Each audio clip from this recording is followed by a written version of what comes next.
Can start, sister. Thank you, brother. Praise God. Sister Jacqueline, would you please say the opening prayer? Yes, sister.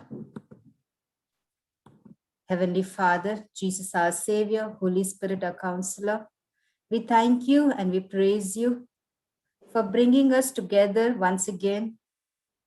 Thank you, Father God, for teaching us the hidden mysteries from the written word of God. Thank you, Father God, that as you are unveiling to us the truth, Lord Jesus, our mind are getting renewed, Lord Jesus. As we understand the truth, Lord Jesus, you take us through the glorious gospel of Christ, Lord. Thank you, Father God, for giving us this opportunity to know the truth, Lord Jesus. Because the word of God says, all those who call on the name of the Lord shall be saved, Lord. Thank you, Father God, the salvation, which is the need of the hour, Lord Jesus, that everybody to be saved, Lord Jesus. The truth that you are speaking to us, Lord Jesus, these days. Thank you, Father God. Thank you, Holy Spirit, for confirming your words through testimonies, through sharing, through life experience. Thank you, Father God, for giving us the opportunity to know and come to the knowledge of the truth. Thank you, Father God, for today's teaching that you have prepared for us. Thank you, Father God. We surrendered Sister Floretta. We surrender her mind. We surrender her vocal cords. We surrender everything of us, Lord Jesus. You speak to her and you think through her mind. We thank you, Father God, as the truth is being revealed, Lord Jesus, the deception, the lies of the devil are destroyed, Lord, because the truth sets the person free, Lord Jesus. Thank you, Father God, for this powerful truth, Lord Jesus, that you have asked us to boldly come to the throne of grace, confidently to obtain mercy and grace in the time of need. Thank you, Father God, as we are here, Lord Jesus, gathered once again to learn, to study. And as the Holy Spirit is at work, we thank you for opening our spiritual senses to the truth, and our ears, our heart, and mind are of one accord. In Jesus' precious and mighty name we pray. Amen. Amen. Amen. Thank you, Jesus. Yeah, sister, could you just take the scriptures that we learned yesterday and let's do a quick revision. Yes. Just give me 2 minutes. I will connect. Just give me 2 minutes. Yes. Till then, revise what we learned yesterday. Okay. So yesterday, what we were learning is about the salvation. Salvation, the need of the hour. Many a times what happens is when we speak the truth, when we share the truth with somebody who we know, but yet they reject or find it reluctant to receive the gospel. Why? The answer is in 2 Corinthians 4, verses 3 to 4.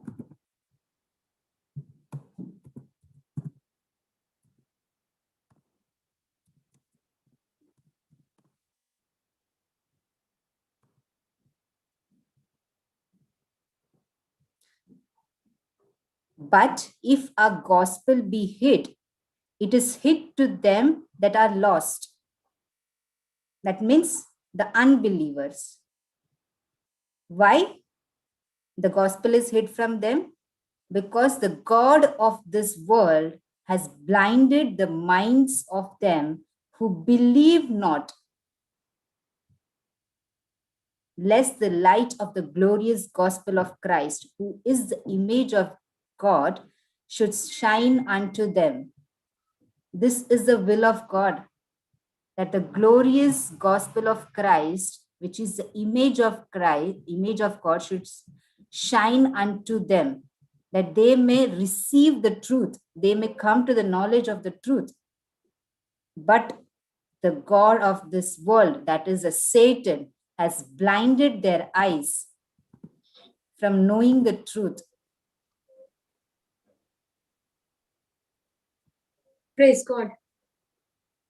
And it is written, we preach not for ourselves, for the servant, we are the servant of Jesus, because we need to show who Christ is to them.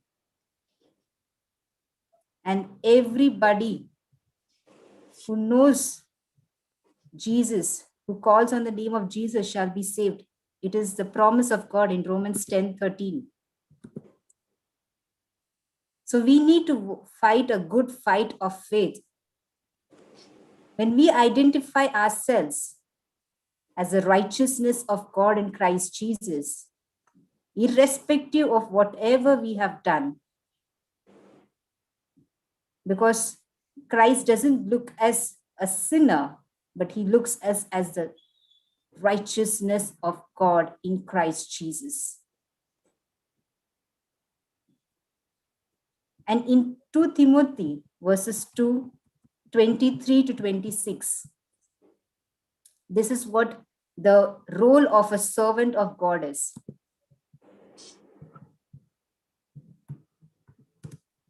Sister, once you're back, you let me know, sister. Yeah, sister. Let's continue. You want me to go to 2 Timothy? Yeah. Just revise that and then we'll continue further. Okay, sister.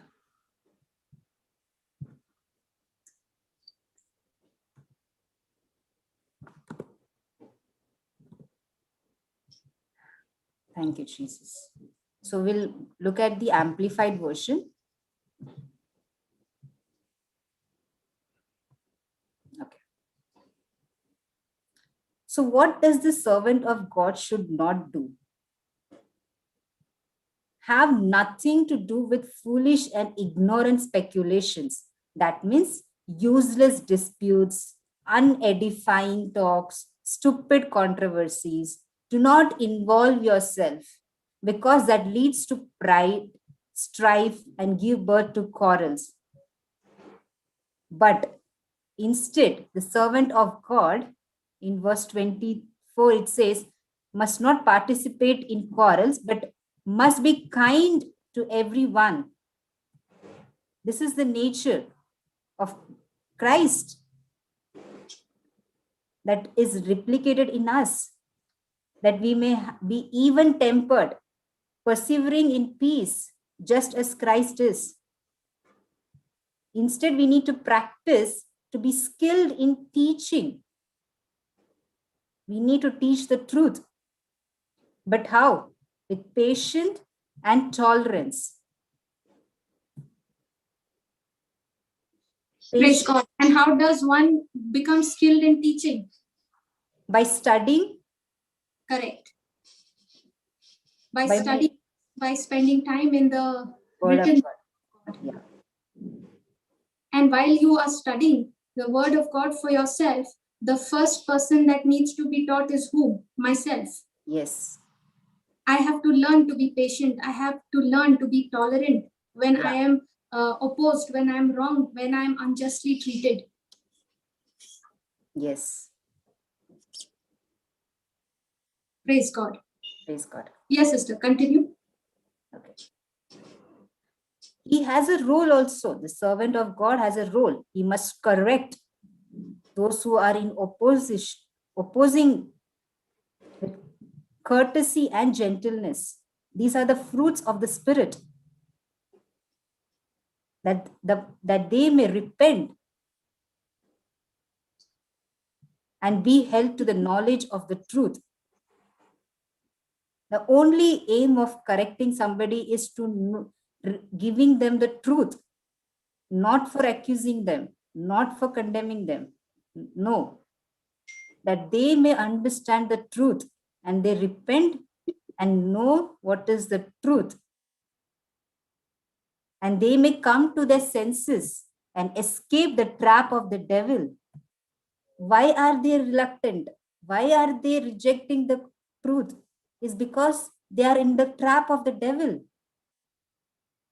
The devil has blinded their eyes, as we read in 2 Corinthians 4:4. The God of this world has blinded the minds of those who don't believe. So the servant of God, servant of the Lord, have to preach the good news to them so that they may escape the trap of the devil. And every trap of the devil that has been led to captive by him to do his will. The devil always wants us to do his will. Everything that is opposing the word of God is his will. Praise God. Thank you, Jesus. Hallelujah. Thank you, Jesus. One minute. Brother Jude, are you there? Brother Jude, the live streaming is going on that same link which you had shared, right? Yes, sister. You want me to share the link? Yeah, sister. Just see if you can put it on the chat. Okay. I'll do that. Just share it.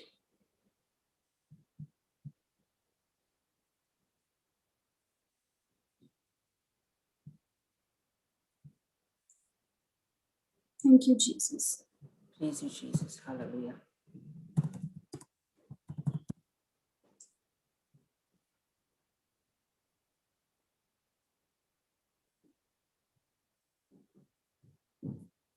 Okay, let's go to Luke chapter 10, verse 19 and 20. Just 1 minute, sister. I'm just... Yeah, sure.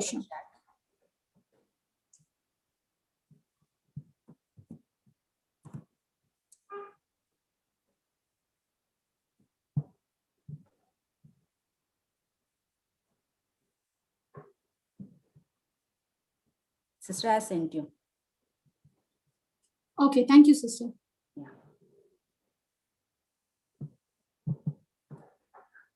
Luke chapter 10, verse 19 and 20.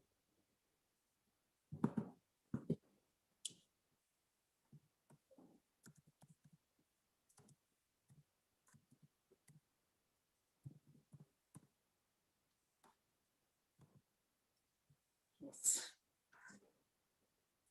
Listen carefully. I have given you authority that you now possess to tread on serpents and scorpions, and the ability to exercise authority over all the powers of the enemy, that is the Satan, and nothing will in any way harm you. Nevertheless, do not rejoice at this, that the spirits are subject to you, but rejoice that your names are recorded in heaven. Praise God. So what is the word of God saying? Jesus is saying, I have given you authority. That means he has given me power. Yeah. Power over the serpents and the scorpions. To tread on serpents and the scorpions. That is the powers of darkness. Yeah. Okay. And he says, to tread on serpents and scorpions and the ability to exercise authority. So who has the ability to exercise authority over sickness and disease? I have the authority. I have the authority, right? Yes. And if you really believe, See, everything in the kingdom of God works on believing. Yeah.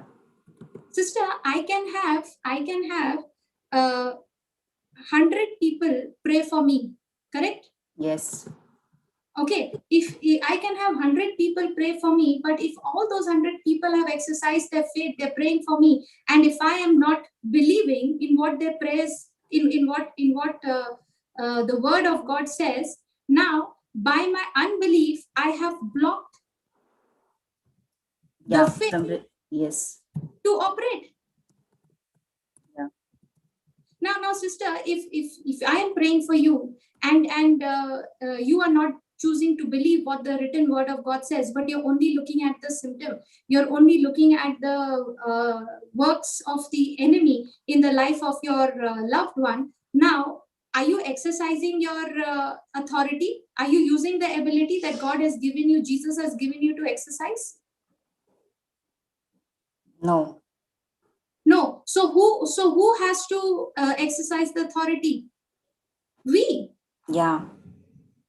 Over all the power of the enemy, and nothing will in any way harm you, he says. So if that symptom is terrifying you and scaring you, it is only because you are paying more attention to what Satan is showing you rather than paying attention to what Jesus has done for you.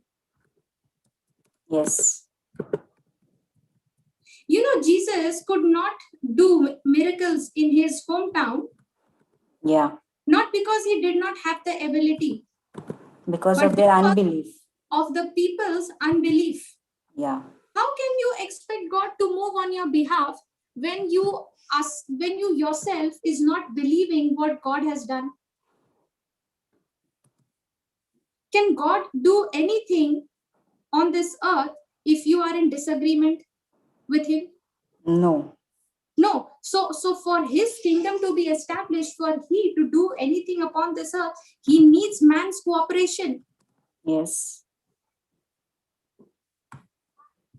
So if my loved one is showing, in his life, I can see the works of the devil, and if I'm only focusing on he's behaving like this, she is behaving like that, she is not like this, she's not like that, I'm praying for her, but it is not happening, it is not changing, then what am I doing? I am exercising, I'm operating in unbelief. Yes.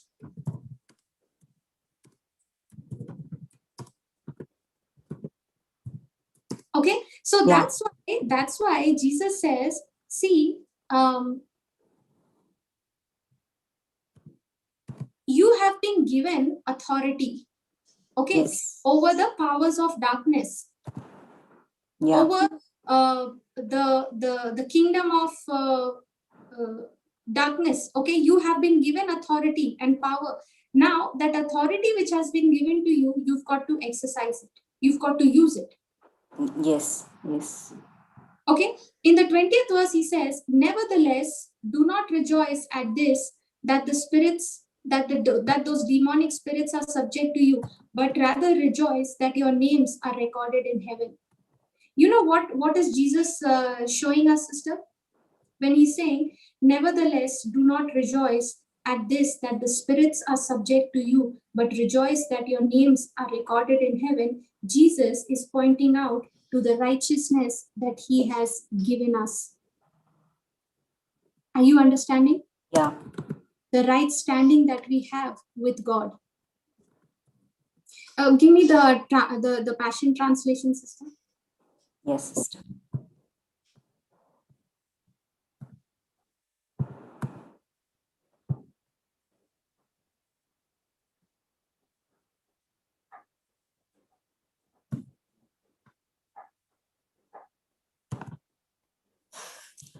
Now you understand that I have imparted to you my authority to trample over his kingdom. You will trample upon every demon before you and overcome every power Satan possesses. Absolutely nothing will harm you. as you walk in this authority. Okay, pause. You know what Jesus said? He says, now you understand that I have imparted to you my authority. You know, why did Jesus say, now you understand? He would have definitely said something before that. Yeah. Okay, read from the 17th verse, put 17 to 20.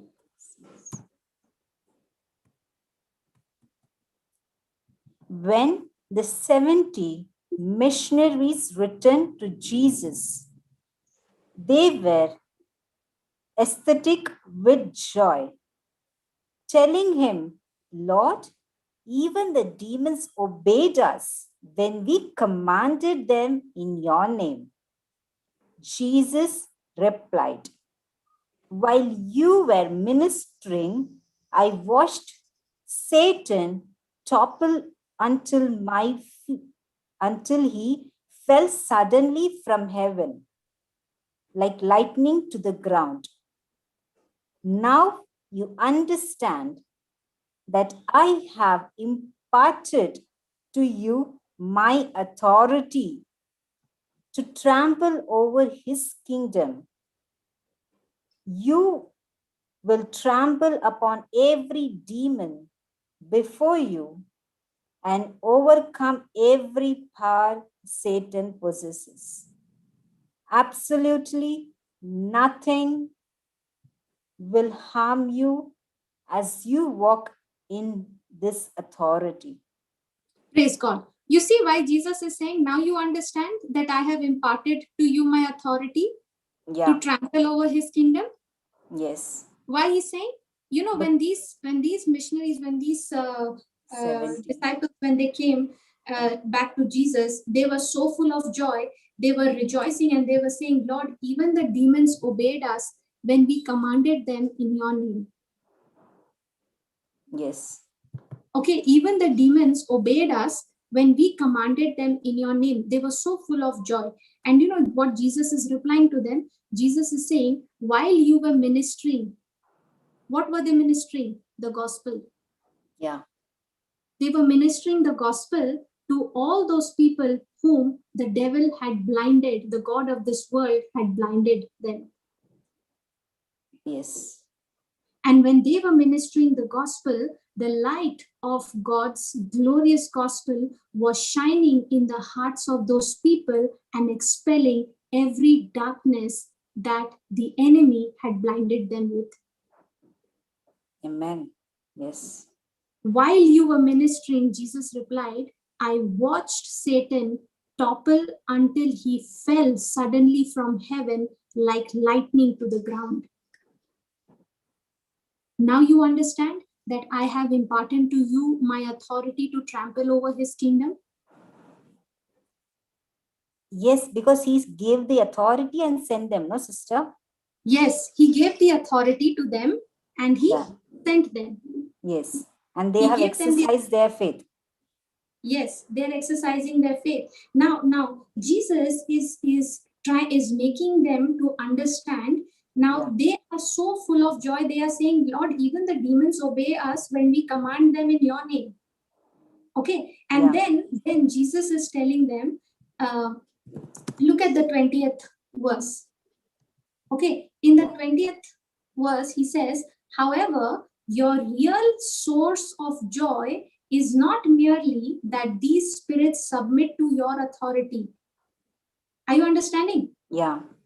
He's saying, don't be happy because don't be so excited because these spirits, these demons are submitting to your authority. Okay, Jesus is saying, you know what you should be more excited about? The real source of your joy should be knowing that your names are written in the journal of heaven, in the book of life. Yes, yes. And that you belong to God's kingdom.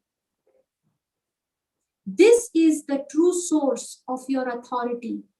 This authority is the righteousness that God has given to us in Christ Jesus. Are you understanding? Yes, the right standing we have with God. The right standing that we have with God. Sister, because I am in right standing with God, because I am the righteousness of God in Christ Jesus, because I am the righteousness of God in Christ Jesus, my name is written in the book of life. Amen. Are you understanding, sister? Yes, sister. Because Jesus has sanctified me, because Jesus has redeemed me, because he has given me the nature of Christ, because he has planted, he has given me the authority, the right position to stand before God. That is the reason why even the demons are subject to us. Yes. You remember, sister, we were studying on Ephesians chapter 2 in last class. Ephesians chapter 2 verse 6, I believe. 1 minute, sister. I'll go there.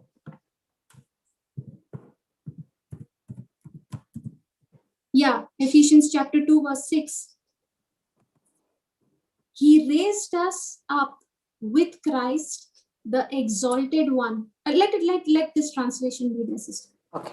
He raised us up with Christ, the exalted one, and we ascended with him into the glorious perfection and authority of the heavenly realm, for we are now co-seated as one with Christ. Yes, my seating is in the heavenly realm. Yes, my seating is where? On the right hand side of Father. Who is sitting on the right hand side of the Father? Jesus. Jesus. And where is Jesus? On the right hand of the Father. Jesus is in me, I am in Jesus, and Jesus is sitting at the right hand of God the Father. So that means, so if I am now seated with Christ in the heavenly realm, means what? Jesus has given me the perfection and the authority to be there, to be in heaven. Yes. Are you following now? Yeah, sister. That is why Jesus is saying, this is your true source of joy, not that the demons are subject to you. Are you understanding now? That are all temporary. It is just a sign.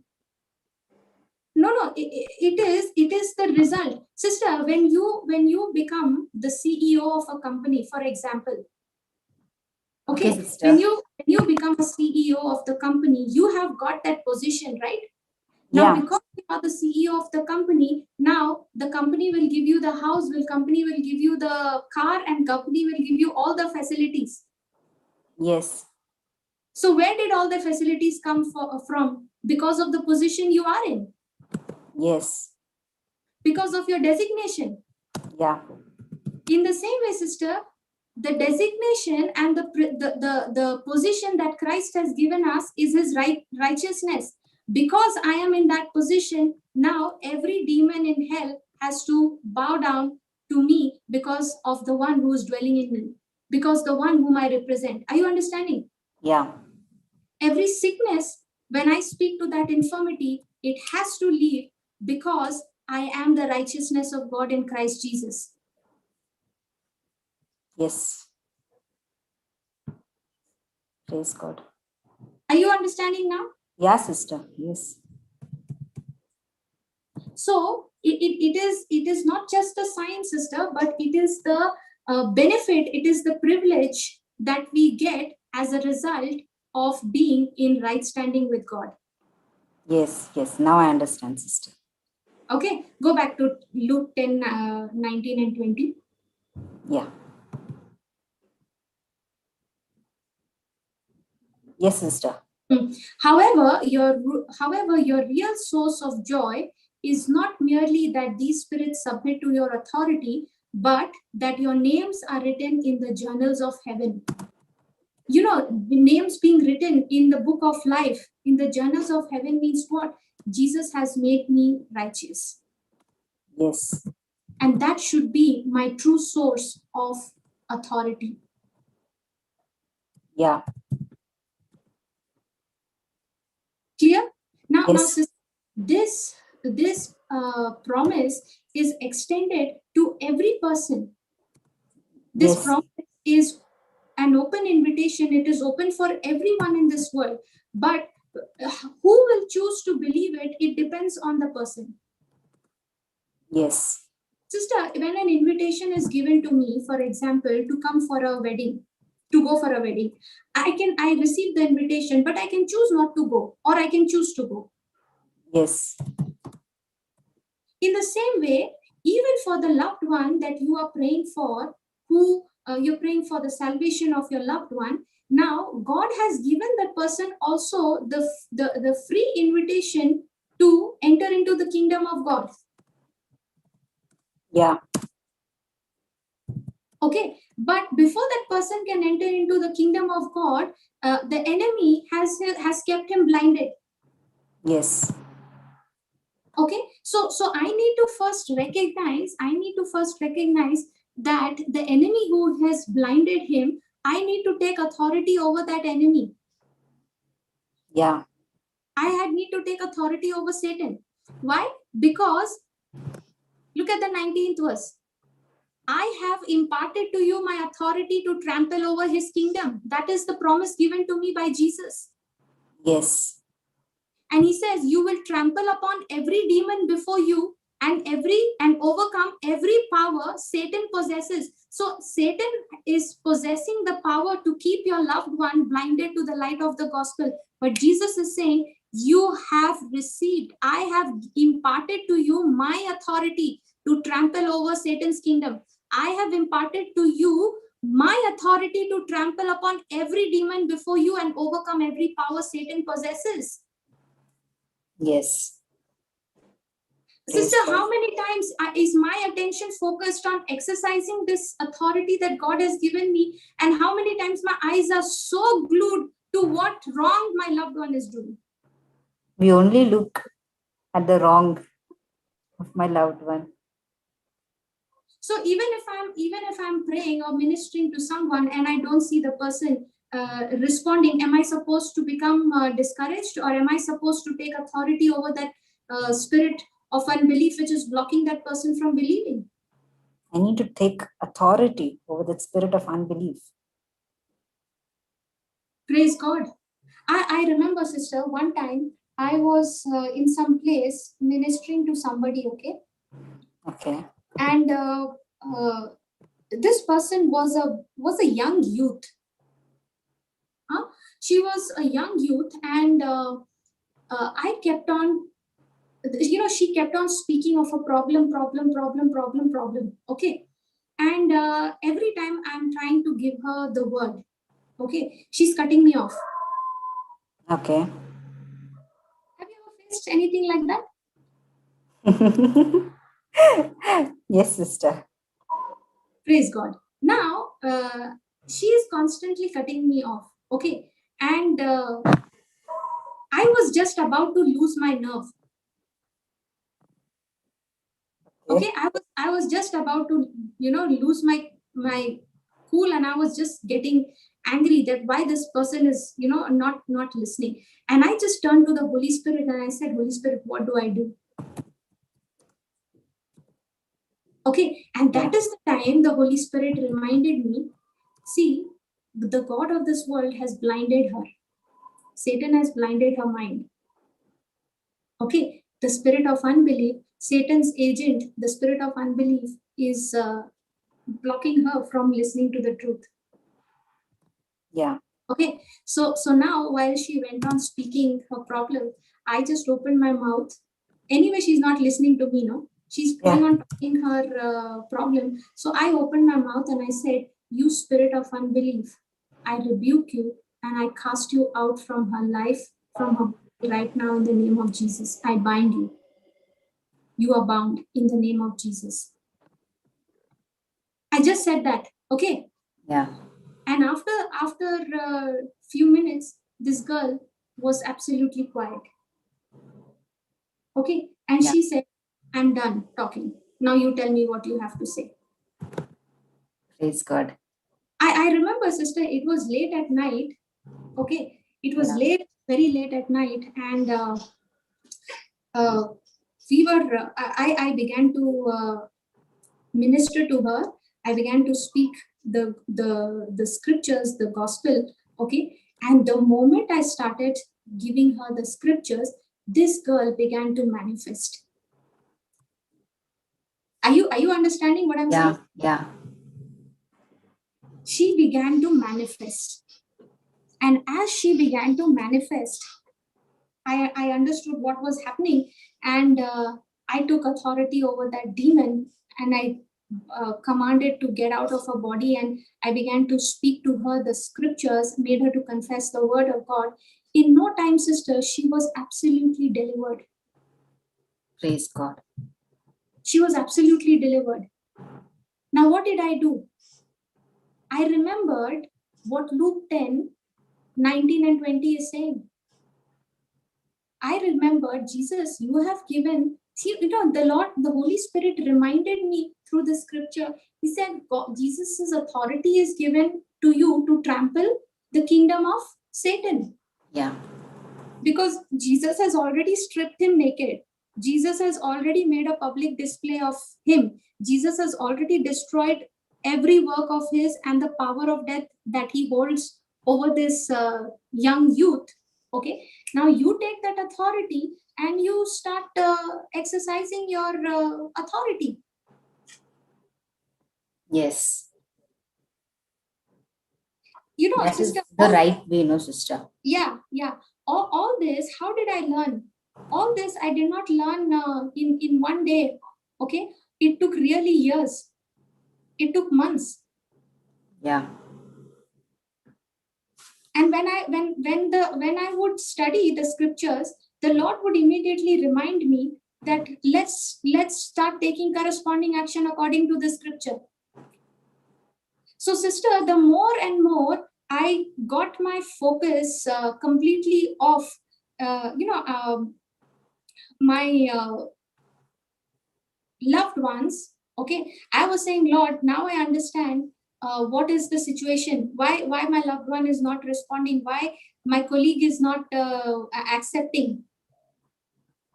Okay, now the more and more I began to understand the principle, the spiritual laws, and I started to exercise them, I began to see slowly every person of my family began to come into the word.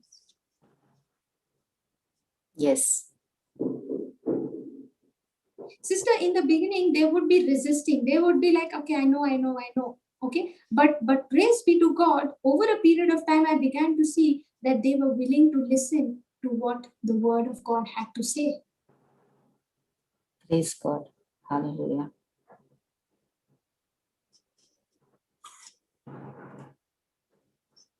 Getting it now? Yes, sister. Yes.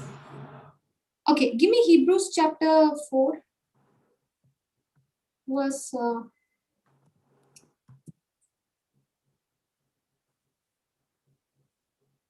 okay, let's go to the KJV version, sister, and let's read from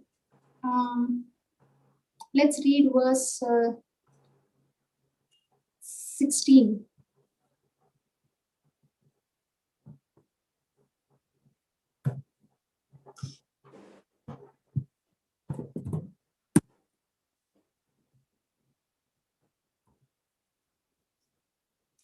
Let us, therefore, come boldly unto the throne of grace, that we may obtain mercy and find grace in time of need.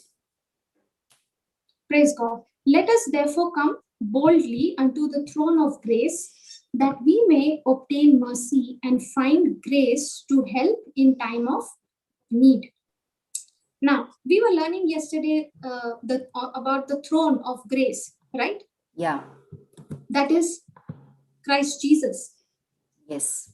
Okay, now when we come to Jesus, when we come to his word, we obtain mercy from his word. We find grace through his word to help us in time of need. Yes. Okay, and the reason why, sister, we are able to come boldly before the throne of grace, it is because of the righteousness that I have received through Christ Jesus. Yes. Clear?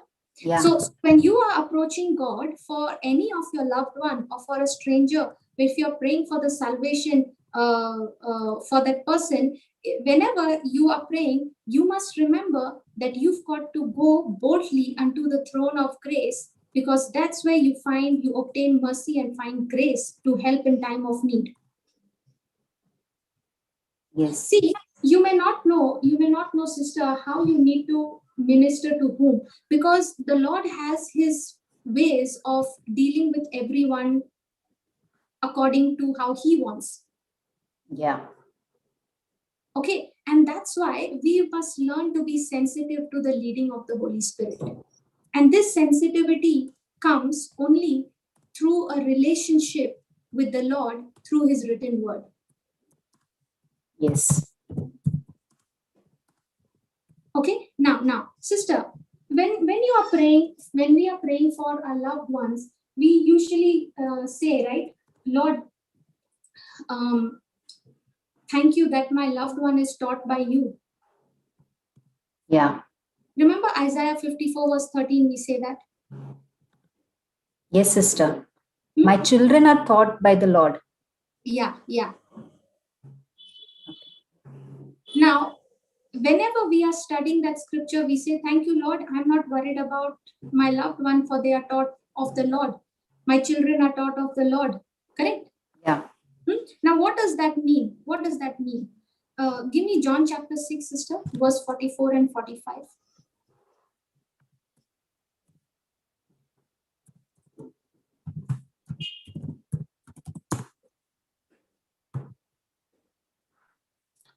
No man can come to me except the Father which has sent me draw him, and I will raise him up at the last day. It is written in the prophets, and they shall be all taught of God. Every man, therefore, that has heard and have learned of the Father, come unto me. Praise God. Now, what is Jesus saying? No man can come to me except the Father which has sent me draw him, and I will raise him up at the last day. It is written in the prophets, and they shall be all taught of God. Every man, therefore, that has heard and has learned of the Father cometh unto me. Now, sister, the word of God, Jesus is so clearly saying, no man can come to me except the Father which has sent me draw him.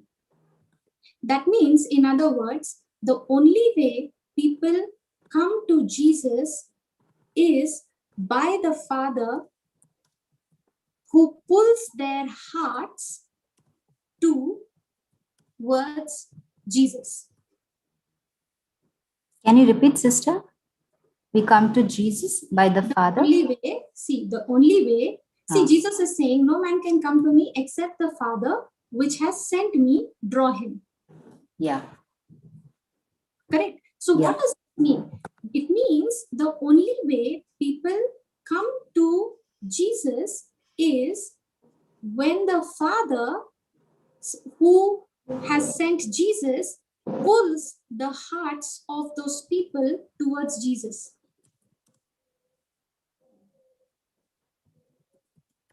Yes. Are you understanding? Yes. Because, sister, is it like, no man can come to me? Okay. So that means everybody is invited, no, sister? Yes, sister, everyone is invited. The invitation is given to everyone. Okay. But I'll remember one thing, that the God of this world, the devil, has blinded the minds of those who don't believe. Yes. Okay. So even, sister, that blindness for it to be taken off from that people, that blindness cannot be taken off by the person himself. God the Father has to step in. Jesus has to step in. Are you understanding? Yeah. God has to step into the scene, because man is helpless Yes. until and unless God comes to his rescue. Yes. Okay, so he says, no man can come to me except the Father which has sent me, draw him, and I will raise him up in the last day. Okay, sister, let's look at the amplified version. We'll be able to understand this better.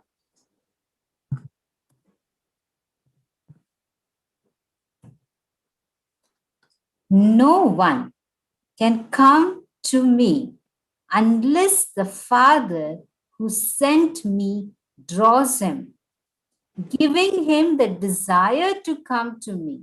And I will raise him up from the dead on the last day. Praise be to God. Praise God. So thank you, Jesus. Yeah, tell me, sister. I will raise him up from the dead on the last day. This is a physical death, right? Okay, hold on. Let's go part by part, okay? Okay. We are jumping to the conclusion first without understanding the origin. Okay, now, no one can come to me unless the Father who sent me draws him. Drawing him means what? Giving the person the desire to come to Jesus. See, sister, when a person is blinded, okay, now you see, sister, there are so many people who are so highly intellectual, their logic, their reasoning is so strong that when you try to teach them spiritual things, they don't understand, correct? Yeah. That you will always find a resistance. So what is the reason why they are resisting? Because their mind is blinded to the truth. Yes. Their mind is darkened by the god of this world, that is the devil. Yeah.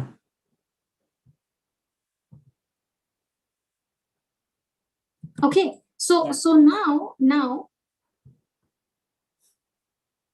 when that person who sees this, that okay, now I'll give you, okay, let me give you an example of how it happened with my colleague. Okay, now Jesus is saying, no one can come to me unless the Father who sent me draws him, giving him the desire to come to me. Okay, now my colleague, like I was sharing, he had no desire to know Jesus, correct? Yes. Now, sister, I have I understand the authority and power that Jesus has given me, correct? According to Luke 10, 19 and 20. Yes. So I began to say for this colleague of mine, I said, Lord, you have given me the power and authority over the works of the enemy, over powers of darkness, to trample upon the kingdom of darkness. Okay, so here I am, Lord. First, I bound that spirit of unbelief, that the devil who had blinded his mind. I said, Lord, in the name of Jesus, this devil who has blinded his mind to the truth of your gospel, I bind him in the name of Jesus, and I command him to get out of my colleague's life right now in the name of Jesus. Are you understanding? Yes, sister. Now, has the devil been bound now? Yes. Now, what should be my next step? Now I'm saying, Lord, thank you that you have started to send the perfect laborer into his life. Okay, now when I began to pray for the laborers, and I said, thank you, Lord, whoever the laborer you have appointed for his life, thank you that you have brought those laborers to him, and they are preaching the gospel to him, and he is understanding the truth. Okay, now when I was praying that, the Lord brought my attention to this verse 6, John chapter 6, verse 44. Okay, where he says, no one can come to me unless the Father who sent me draws him, giving him the desire to come to me. Are you understanding? So now my confession of faith, my prayer began to be like this: Lord, the laborer whom you have sent in my colleague's life to preach the gospel, thank you, Lord, that as that laborer is preaching your gospel, Father, you are giving my colleague the desire to come to know your son Jesus. Are you understanding? Yeah. Now, sister, do I have a guarantee, a written assurance from God that what I am praying for, what I'm believing for, is in accordance with God's word? Yes. Yes. Now, is there any way for the devil to now deceive me by showing those works, by showing his dirty works in his life?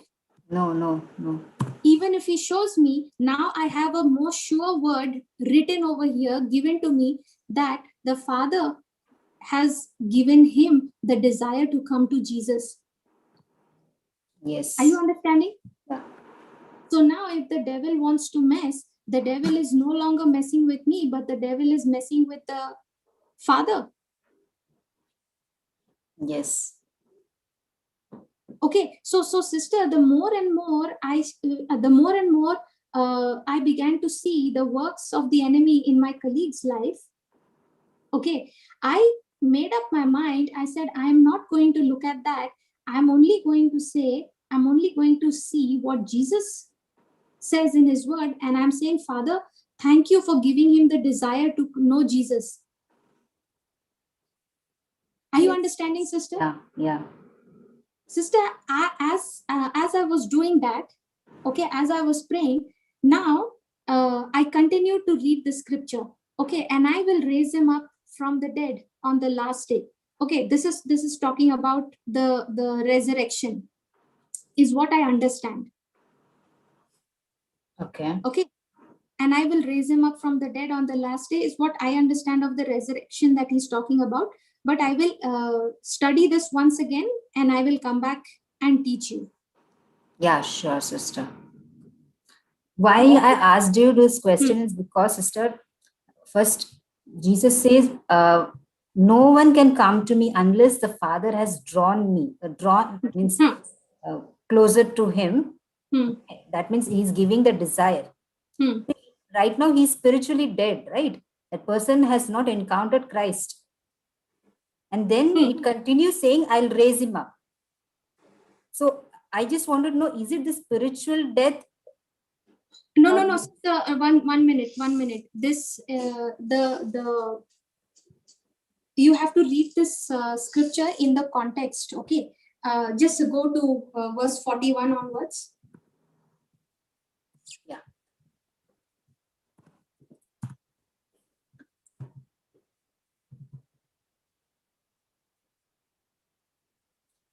Now the Jews murmured and found fault with him because he said, I am the bread that came down out of heaven.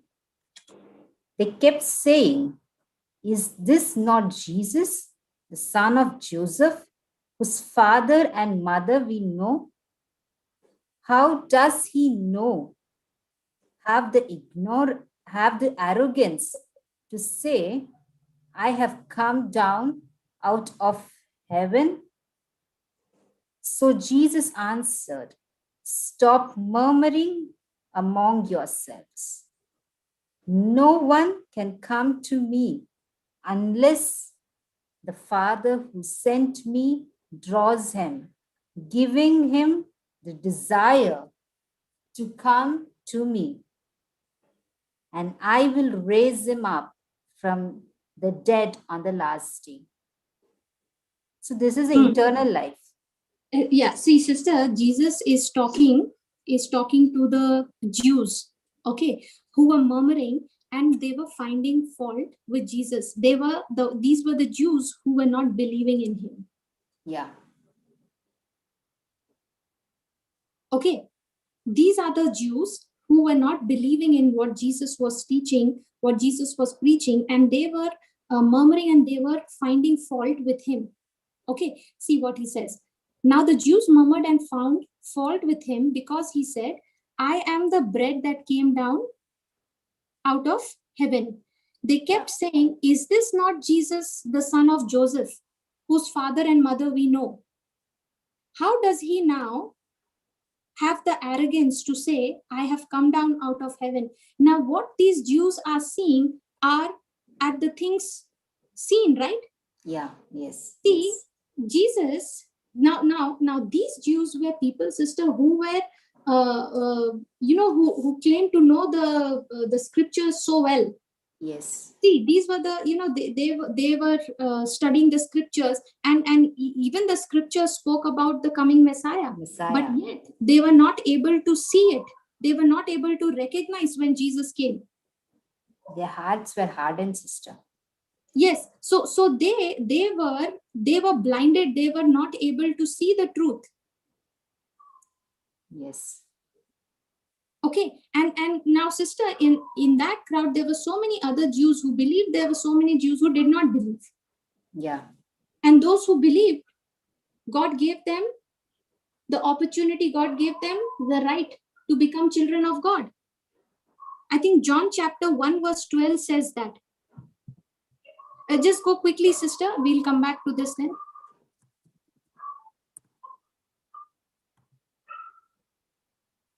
KJV, sister? Yeah, KJV, sister.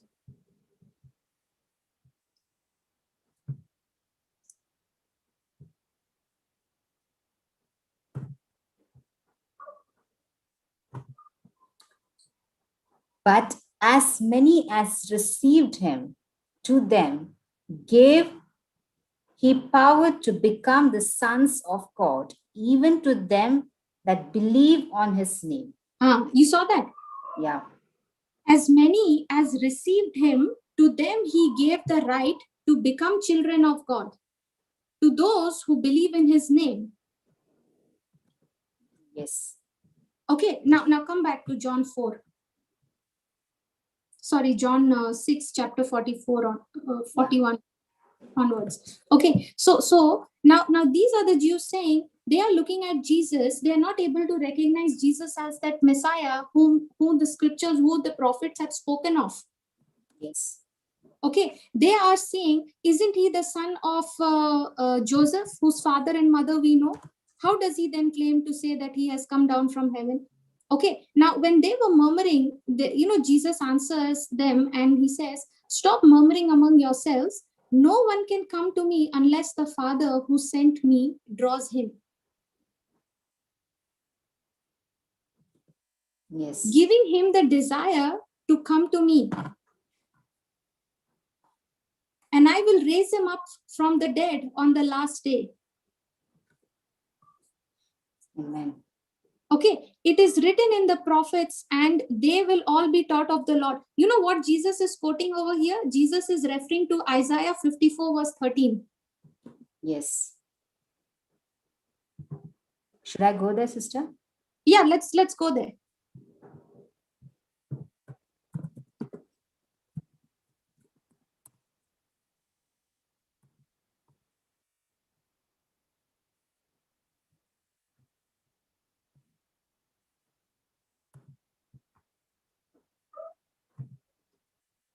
And all thy children shall be taught of the Lord, and great shall be the peace of thy children. This is what Isaiah is prophesying. Yeah. Okay, and Jesus is quoting what prophet Isaiah was speaking. Now, and all thy children shall be taught of the Lord, and great shall be the peace of your children. Now, children, sister, means descendants, okay? Yeah. So Jesus is saying, see, all it has been written by the prophets, they will all be taught by God himself. Yes. Okay, and then go back to verse 45, John chapter 4 verse 45. 6, no?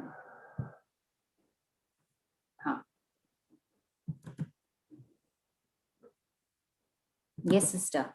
Read the 45th verse.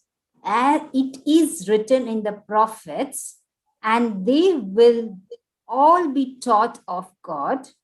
Everyone who has listened to and learned from the Father comes to me. Now the Father was speaking in the old through prophets, right? Yes. Now in the new covenant, God has spoken through his Son. Yes, through Jesus. Through Jesus. And now these were the Jews, sister, who were believing those prophets, right? What they had said. Yes. Now they did not have trouble believing the prophets, what they were saying. Okay, but now they have trouble believing what Jesus is saying because they're not able to recognize him as the one whom these prophets had spoken about, whom God has spoken through these prophets. Yeah. That's why Jesus says, everyone who has listened to and learned from the Father comes to me. You know, sister, you can be reading the scriptures, you can be praying, but yet your heart can be closed to the Lord. Yes. Look at us, sister. We are the classic examples. How was our life before? We were all going to church, we were all praying, we were all doing the Bible reading, yet our hearts were not open to the word. Yes, yes. Now are you able to relate to the condition of these Jews who were murmuring and finding fault? Yeah. That's why Jesus is saying, if you are really listening to the Father, if you really believe that the Father is speaking through those prophets, if you really believe what the Father is speaking and learning directly from him, you will come to me, you will believe. Because the person whose heart is sensitive to what the Father is saying, that person's heart will surely be sensitive to what the Son is saying, because the Son has come from the Father. Are you understanding now? Yeah. Yeah.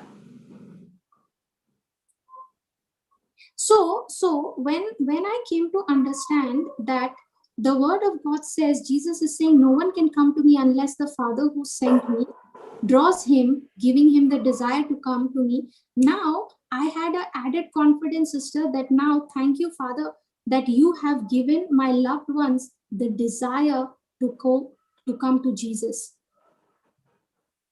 Yes. Correct? Yeah. And please remember, the word of God also says, it is not God's will that even one person perish. Yeah. Yeah.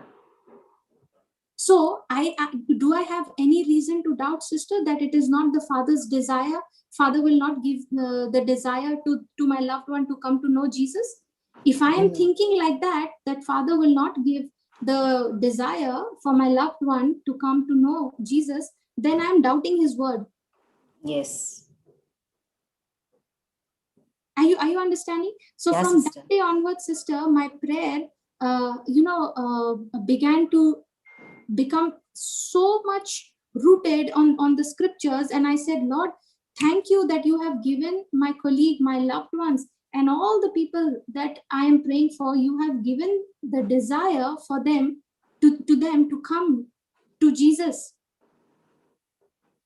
And and what I said, thank you, Lord, that this person's, I began to take the names of my loved ones, and I said, Lord, I claim this person, spirit, soul, and body. Now let's say, sister, I'm praying for you. Okay, I'm giving you an example. Yeah. So I what did I do? I began to take your name. Thank you, Jesus. I claim Sister Jacqueline, spirit, soul, and body for your kingdom. Thank you, Lord, that she is working for your kingdom. Thank you, Lord, that her whole being is available for your service, for your kingdom forever. And thank you, Lord, for doing it. It is done. Yes, God. It is according to the word of God, no, sister? Yes. Then you have the confidence more.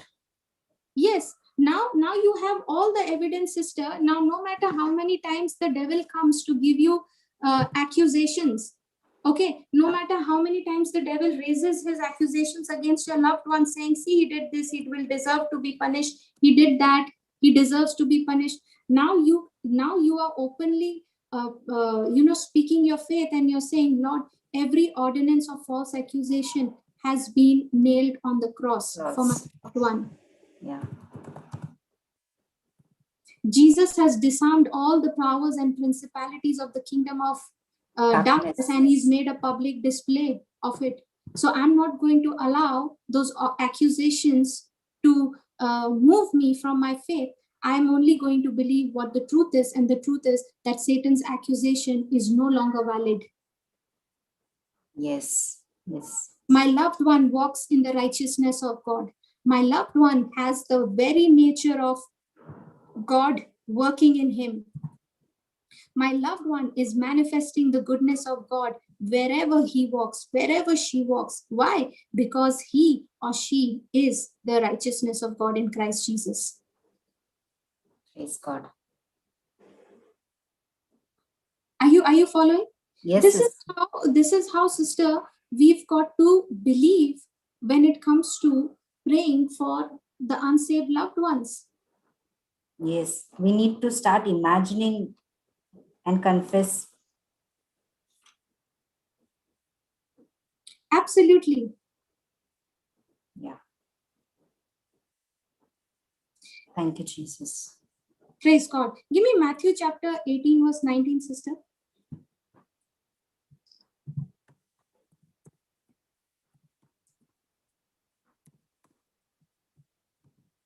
This is the scripture we all know. Yes, sister. Agreement prayer, sister. Yes. You want this version, or I'll give you KJV, sister?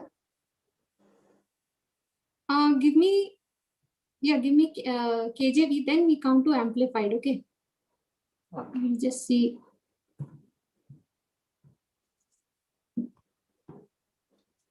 Again, I say unto you that if two of you shall agree on earth as touching anything that they shall ask, it shall be done for them by my Father which is in heaven.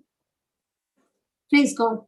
Again, I say unto you that if two of you shall agree on earth as touching anything that they shall ask, it shall be done for them of my Father which is in heaven.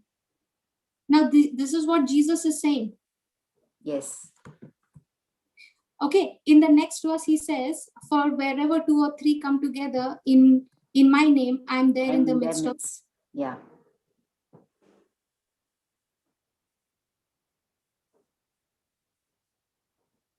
Praise God. You know, I love this scripture so much, sister. Okay, of what I understood, what the Lord revealed to me. Okay. Yeah. Praise God. Praise God. In the beginning, sister, when I was reading the scripture, he says that if two of you shall agree on earth as touching anything that they shall ask, it shall be done for them by my Father which is in heaven. Yeah. Okay. Now, sister, in those days when I started my journey, I did not know many people whom I can contact and get them to do the agreement prayer. I did not even know at that time that this is called as the agreement prayer. Yeah. Okay. So my question to the Holy Spirit used to be, Lord, I don't have anyone. How will I agree with? I need one person to agree with me. Yes. Holy Spirit is a person, no, sister? Correct. Holy Spirit is the person who's here on earth. Yeah. If you agree with him, it is two people agreeing. Yes. So the Holy Spirit began to teach me. He said, if you are willing to agree with what the Word of God says, okay, yeah, and according to the scriptures, if two of you are agreeing on earth as touching anything for something that you are praying, Jesus says it will be done by my heavenly Father. Yeah. Okay, so praise God. One day it so happened Hallelujah. Thank you, Jesus. One day, it so happened, sister, one of my, there was one person who was sick, okay, at my office. Okay. And this person, we were just having a meeting, okay, we were talking, and suddenly this person pushed himself back on the seat, on the chair. Okay, and when he pushed himself back on the chair, he began to experience pain in his spine, in his back. Okay, and suddenly he said, oh, this pain is really making me feel so miserable. It's so painful. Okay. So I told him, I said, listen, do you believe that Jesus can heal you? Okay. So this person was not a Christian. Okay. So this person said, yeah, of course, I believe Jesus can heal me. Okay. And then I brought his, I began to tell him that, according to the word of God, he says what he has promised is that the wounds that he suffered on his body when he was being crucified, okay, those wounds were because of our sin. Okay, and he has taken your sin also upon his body, and in exchange he has given you his healing. He has healed you. Okay. Are you following? Yeah. Okay, so this time I said, Lord, I'm going to help him understand the truth, and the rest is your work. Yeah. Okay, so I said, okay, if two of you shall agree on earth as touching anything that they shall ask, it shall be done for them by my Father in heaven. That's what Jesus is saying. Yes. Okay, now, who is Jesus? The Savior? Yes. Is Jesus also the healer? Yes.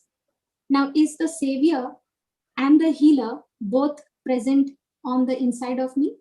Yeah. Correct? Yeah. Okay, now, when I am agreeing with the Savior that he has saved this person from his sin by extending the free gift of grace, okay, and I am agreeing with the healer, Jesus, who says, I have taken his sin upon my body and suffered the sickness, the back pain that he's going through, and in exchange, I've given him the healing. I have already healed him. Now, am I, sister, now in agreement with Jesus, the Savior and the healer? Yes. Are you following now? Yeah. That if two of you shall agree on earth, now Jesus and I, the word, we are in agreement. The Yes. Holy Spirit is in agreement. Yes. Okay. Now, Yeah. when I am in agreement, okay, I am saying now, sister, this person did not even understand the meaning of the word amen. Okay. Okay, he's not a Christian. Okay, so I told him, I said, listen, the word of God says when two of us agree for something on this earth, as when we believe and we agree upon it, the word of God says it will be done by the Father in heaven. Okay, so I began to speak to him, and I said, come on, let's believe the word, and let's see the glory of God manifest. Okay, so we made a prayer and we said, Lord, thank you. This healing is manifested. It is done by the Father which is in heaven.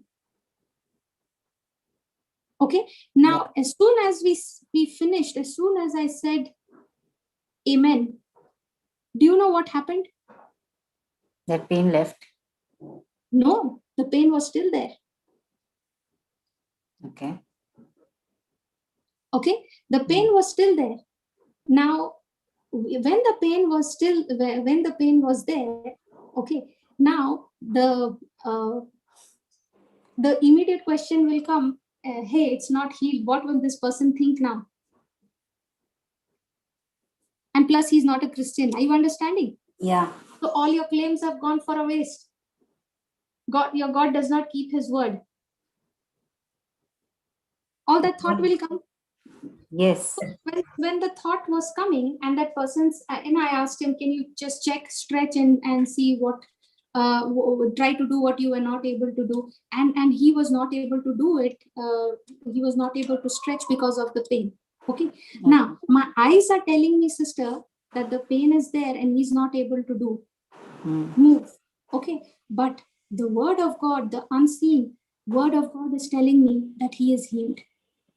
Which one are we going to believe? The word of God. The word of God. And I told him, listen, the word says that you are healed.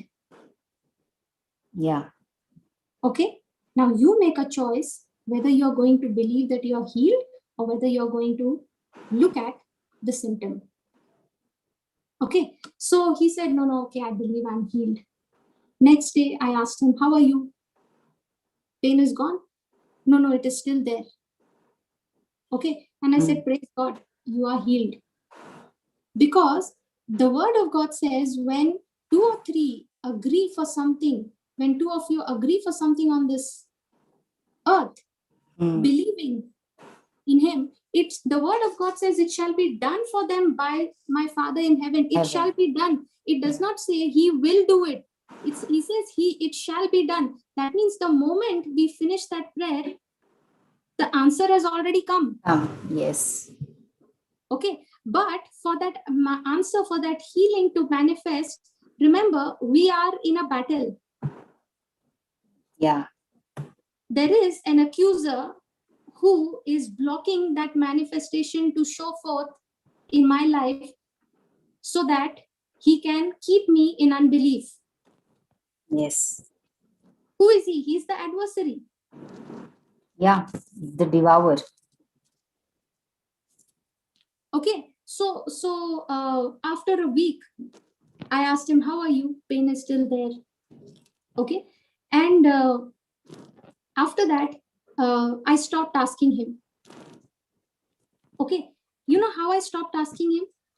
When continuously for 1 week, when I kept asking, how are you? How are you? How are you? He kept saying the pain is there. The pain is there. Okay.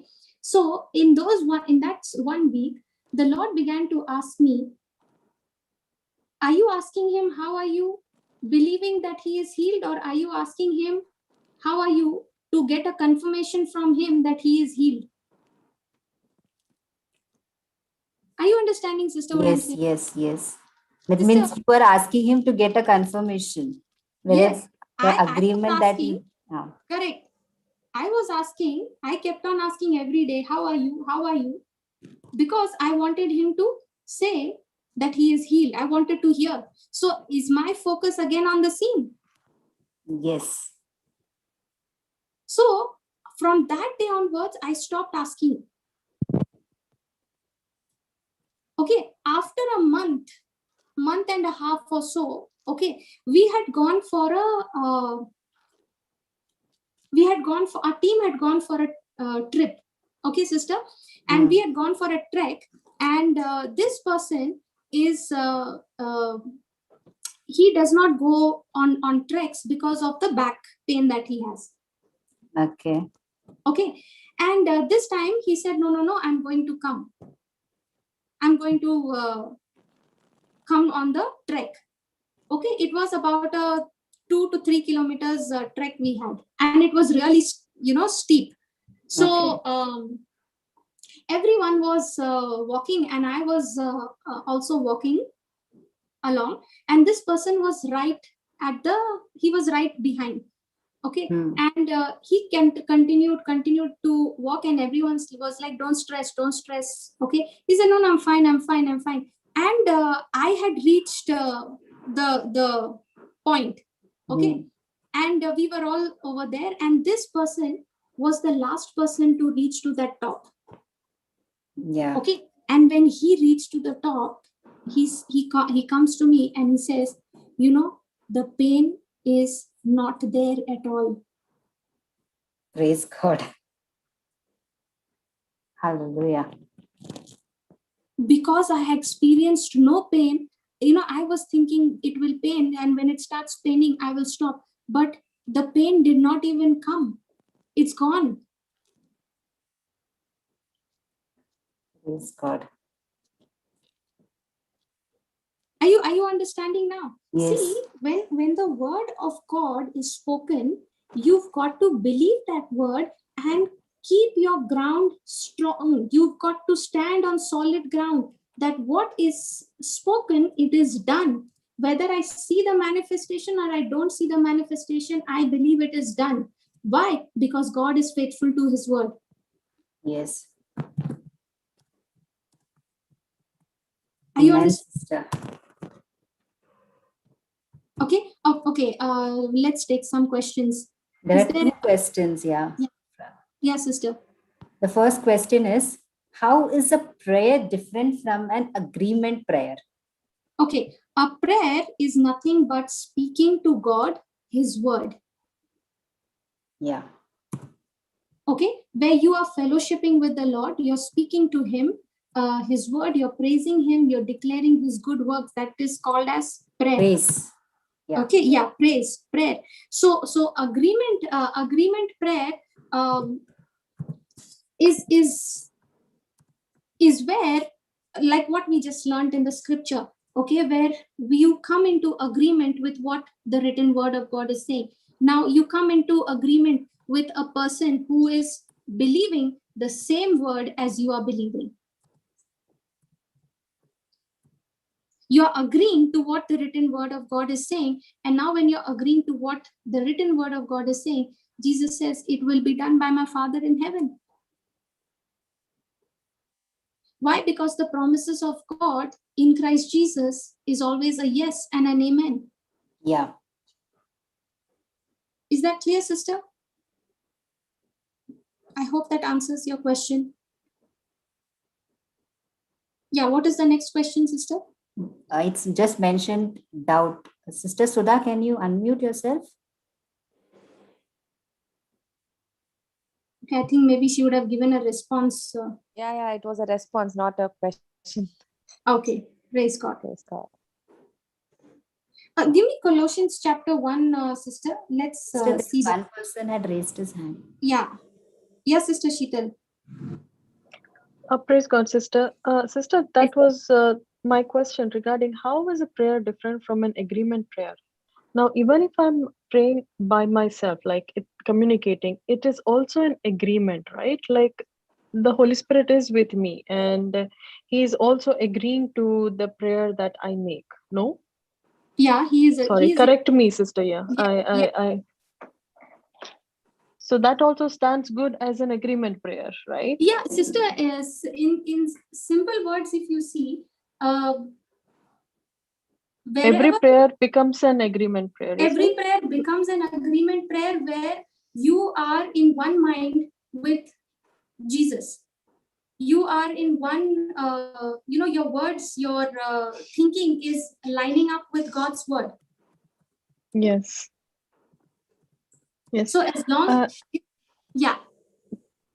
Is there any condition that should be done only with two, or it can be more than two? See, read the 20th verse. For where two or three? Yeah, two or three. So not more than that. Is that a condition, sister? No, sister. Because I have seen a lot of people do this agreement prayer over in a group or something like that. So I am a little confused as in why do they do this? I mean, has it become a joke making an agreement sister, prayer for everything?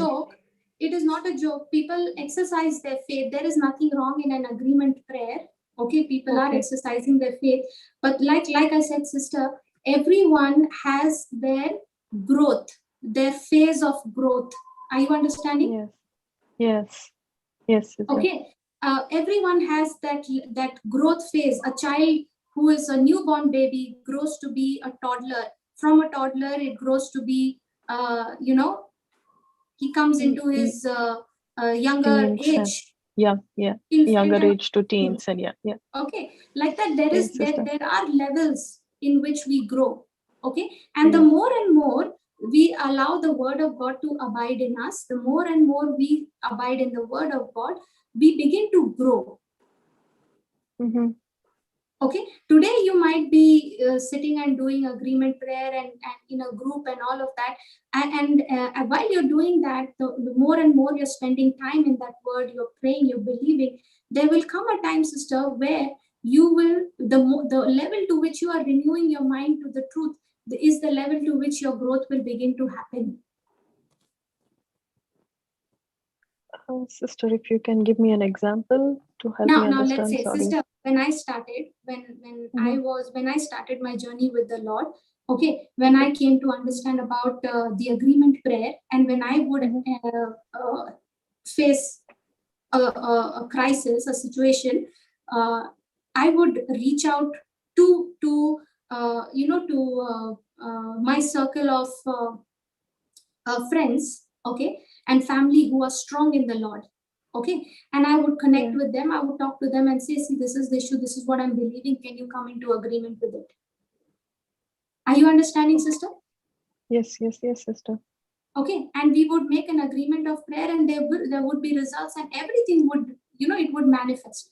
Okay, but sister, the more and more I began to understand the word, the more and more I began to study the word. Okay, now my focus, my faith is not on people coming into agreement with me. Okay. Are you understanding? My focus, Yes. my dependency has now grown to be on the Lord, and I'm saying, Lord, when I have you, I have already the King of Kings and the Lord of Lords dwelling on the inside of me, and you are in agreement with your word. I am in agreement with your word, and when we are agreeing, thank you that it is done by the Father which is in heaven. Yes. So, sister, God, your yes. your level of trust begins to grow from one level to another based on your relationship that you develop through the word of God. The more you come to know the nature and character of a person or sister, your level of trust will begin to increase. Increase, yes. Sister, another question relating to this. Sorry, it just went off my mind. Sorry. Okay, no problem. Yeah.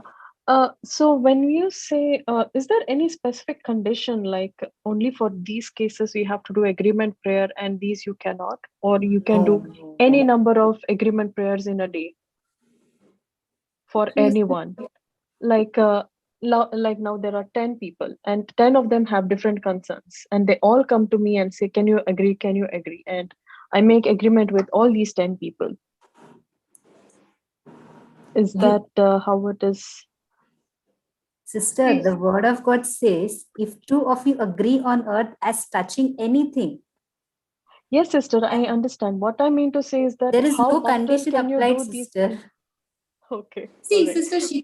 Sister Shikal, when it comes to God, when it comes to God, always remember God is looking for a relationship.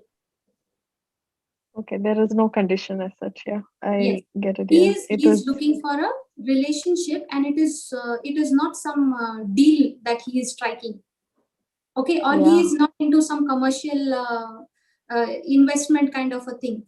Okay, with God it is very simple, sister. He is interested in a relationship, and when you are in a relationship with a person, there are no conditions. You love the person unconditionally. Yes. Just sister, whenever you have these kind of questions, picture God in the place of your father. Okay, sister. If it is your own father, sister, will your father put conditions before you and saying, today only 3 times you are allowed to come to me to ask for what you need? Yeah. Will he say that? No, he'll never say that. Yeah. He will never say that, and the biggest thing is, sister, that you will barge into his room without even asking him, and you'll say, Dad, I need this, I have this issue, this is the problem. Yeah, right, sister. Yes. The other thing that I have regarding this is I have seen Papa do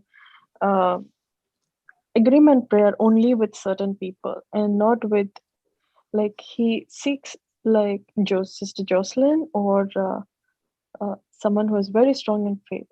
And at times he says, who and all agrees in this prayer, put an amen in the chat. I have seen this in Melbourne Zoom. Can I, What is the, I'm sorry? sister, can I answer this? Yeah, brother. Brother, can you please come a little closer to the mic? Your voice is very feeble. Sister, I just, Sister Sheetal, right?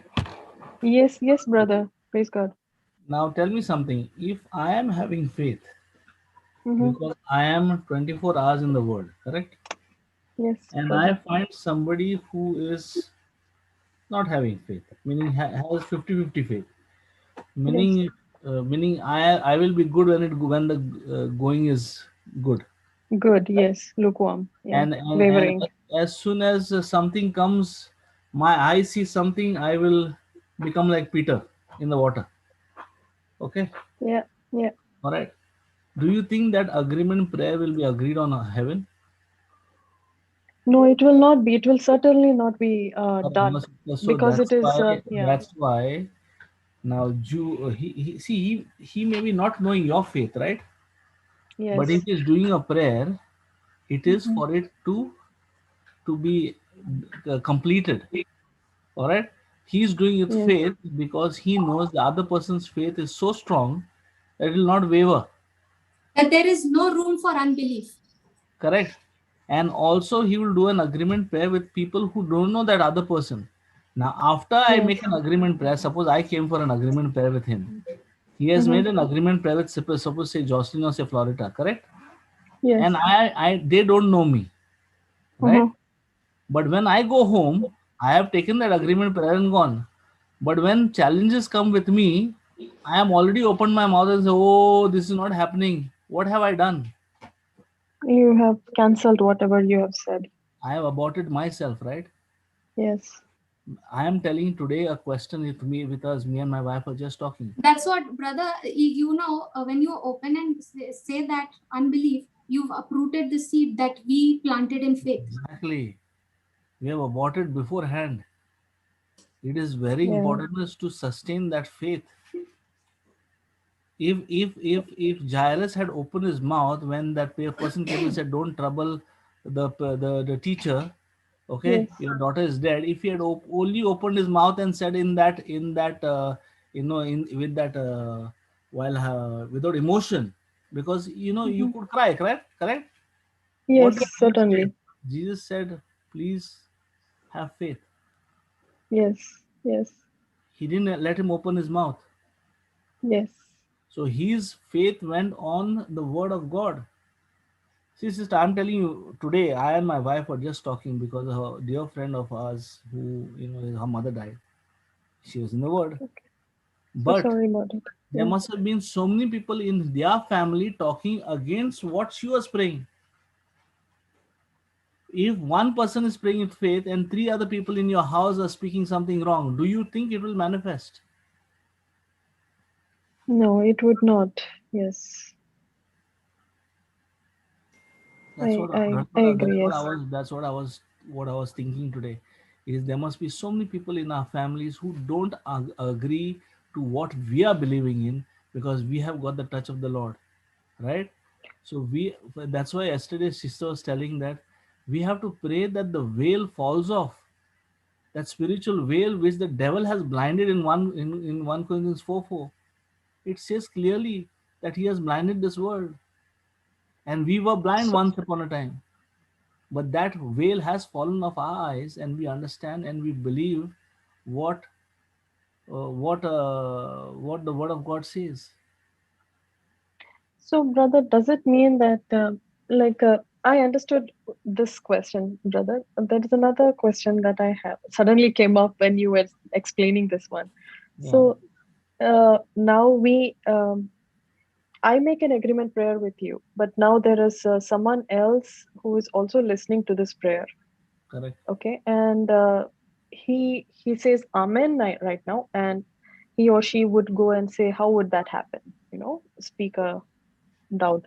Would that abort the prayer that we made? No, how can what we Come again, Sister Sheetal. Please repeat that question once again. Okay, sister, like now I am making an agreement prayer with you and brother, and there is another person whose faith is wavering. He listens to this session and he or she also says Amen. And he may probably much later, he may think about the session and say, how is it possible? I just said Amen. You know, his faith is wavering. Would that abort the prayer that we made, or? No, why will it abort? See, Because sister, he's speaking no, listen. You, me, and Brother Jude, we are in agreement. Yes. Correct? Yes. In my Yeah. life, in his life, and in your life, our faith is not mixed with unbelief, and it is believing what God's word is telling. And we are holding on, dismissing every other voice, every other words. We are only holding on to the word and saying, it is done. It is done. We three will see the manifestation of it in our life. Praise God. Thank Whereas you, sister. when it comes to the other person, okay, for that person, it will become a struggle until he renews his mind and comes out of that unbelief. The devil Okay, will but take whatever him. he says would not affect the prayer that as long as what we you made. have prayed Hold on, sister. Yeah. Do you think that God will hear your prayer because you're doing an agreement prayer? No, because I have a relationship with him. No. No? God is answering your prayer not because you have a relationship with him or not because you are doing an agreement prayer. God is answering your prayer because he is faithful. Praise God. Yeah. Because he is good. If you're thinking it is because of my relationship, if you're thinking it is because of my agreement prayer, you are on the law. You're not under grace. Okay. Yeah, we just have to seek him, ask him, and even before we ask, he does it. Yes. We I'm have sorry. to believe. Yes. We have to believe that he has already done it. And what he has done, receive it. Simple. Yes. That's why, sister, the relationship helps us to understand what Jesus has done. And which shows me, Lord, I could never do anything good to deserve your love. Nothing. The more I see what he has done for me, the more I begin to see how much I lack. Praise God. And Thank how you, much sister, for I need. answering all the questions. Praise God. Sister, I hope you Sorry, understood. I understood, sister. Sorry for all these questions. I no. found it little silly, but No, but it's not silly. Everybody is learning. There must be so many people are not coming forward. praise God. Thank Praise you, God. brother. No Thank you, problem, sister. Thank you. Sister, Yeah, sister. can I just add something to this, sister? Yeah, go ahead. Sister, in similarly, like, Mark 18:19, we make the agreement prayer. There is one more prayer that we make to write our vision. That is Habakkuk 2 and 3. And this is a vision where we write our desires and we see it, we imagine it coming forward. So you had shared with us, and in the beginning, you used to write your own vision, your targets in your office, and you used to post it in front of you. Okay. But this year, you didn't do any of these things. Absolutely, yeah. You were just focusing on the kingdom principle. Yeah. On Matthew 6:33. Seek the kingdom of God and his righteousness. And you were teaching about the kingdom principle. So your your relationship, the growth from a toddler to adulthood has come because of the knowledge. Because as a toddler, we understood one scripture. Correct. That was the capacity. Yes. So now you do not need any more of that. Correct. No who you are in Christ. Correct. Now, sister, as a baby, you don't have the tooth. Yes. Now, when you feed more and more on the spiritual food, your tooth begins to grow, and now you develop a set of strong, solid teeth that you can bite into solid food. Yes. Yes. That's exactly what happens in your relationship with the Lord. When you are in fellowship with the Word, you're spending time, you're studying the Word, your relationship begins to grow so that now you are able to grasp the deeper secrets of the heart of God. Yeah. Yeah. Praise the Lord. And it is a process. Definitely.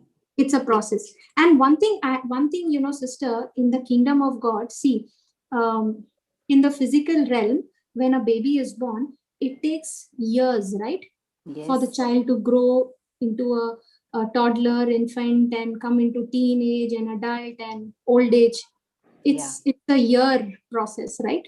But in the kingdom of God, the spiritual growth does not happen based on the physical growth. Are you following? Yeah.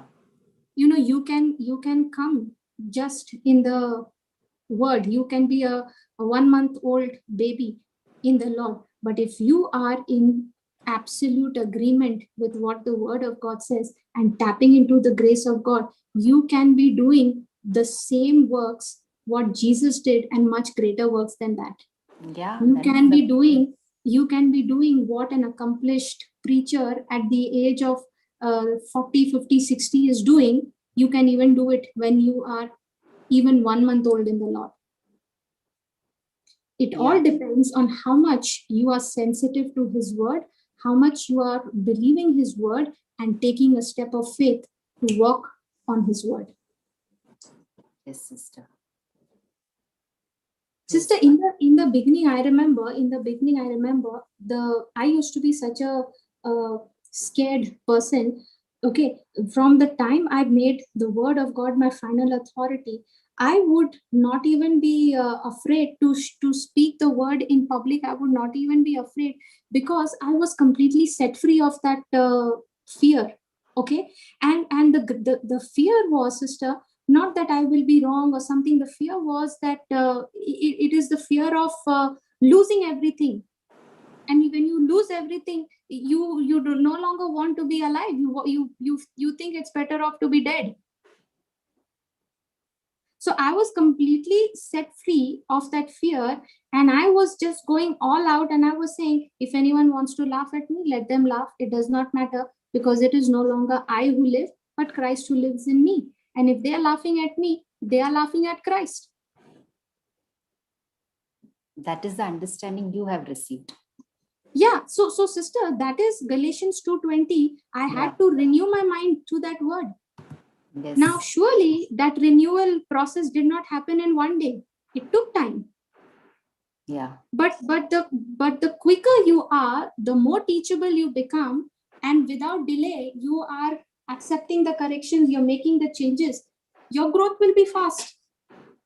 Yes, absolutely. You look at the classic example is of the children's ministry. See how the children are preaching the word. Yeah. Amazing. Thank you, Sister, Jesus. I heard the agreement prayer from them only. I didn't even know what is it. Praise God. I used to wonder what they are telling. I didn't even know.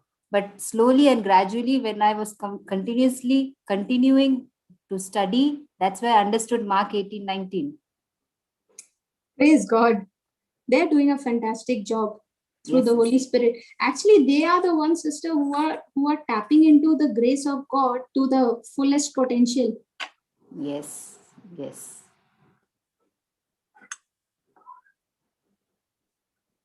If we learn to tap into the fullest potential, sister, of grace, that's when we will begin to see what all, when Jesus said no, that you will do the same things that I did, and not just those things, but even greater things than that. It is not just for something, he said it, he meant what he said. And if I'm not able to see that, I better check myself where I am lacking behind in renewing my mind to that word. Yes. Hallelujah. Hallelujah. Yes, any other questions? Sister Florita, can I ask a question, please? Yeah, sister, please go ahead. I was confused about, it's kind of a question and a comment too, but when you said that it is the Lord, it is the Father who draws people to Jesus, and then it is the Father's desire that none should get perished. So I had a confusion between the two, and I could not, you could say that it was like a confusion, and I'm still not very clear because I was like, What is the question? so if I'm praying that a loved one, it is the Father who draws the unsaved loved ones to Jesus, and it is his desire, but we have a choice. They have a choice. So then how does that work when I'm making this prayer, sister? Okay, sister, let's say you are my loved one. Okay, for example. Sister, are you there? Sister Janelle? Yes, sister, I'm listening, sister. Sister, let's say you are my loved one. Okay, you're my dear sister, and you have not yet come to know the Lord. Okay. Yes. And it is my desire that you come to know the knowledge of the truth. You come to know Jesus, how much he loves you, and receive the free gift of salvation that he has to offer you. But you have nothing to do with Christ. You have nothing. You are not even willing to listen to what I have to say. Yes. Okay, forget about the desire to know Jesus. You're far from that desire. Okay, now, what will I do? I will believe Jesus. If Sister Janelle is not able to understand the truth that I'm speaking to her, the word of God that I'm giving to her, if she's not accepting, it is only because the God of this world, that is the devil, has blinded her. Okay, step number one. So I take authority over that Satan, and I bind Satan from preventing you from seeing the truth of God's light, of his gospel. I take authority over him. I say, I bind the spirit, I bind Satan, I bind you, Satan, from the sister's life in the name of Jesus, and I cast you out. Now, I will believe, even though I don't see any manifestation of the fulfillment of this promise in your life. Okay, even though I can't see, I'm but still going to believe that the devil has been bound from your life. Okay? Yes, sister. And he has been cast out. He can no longer blind you. Second step, what am I going to do? Second step, I'm going to believe, Jesus, you send the perfect laborer to the sister to minister the gospel to her. Okay? Yes. Now, when I am praying that prayer and saying, thank you, Lord, for sending the perfect laborer, I don't know who is the laborer God has desired, God has planned to come in your life, Sister Janelle. Okay?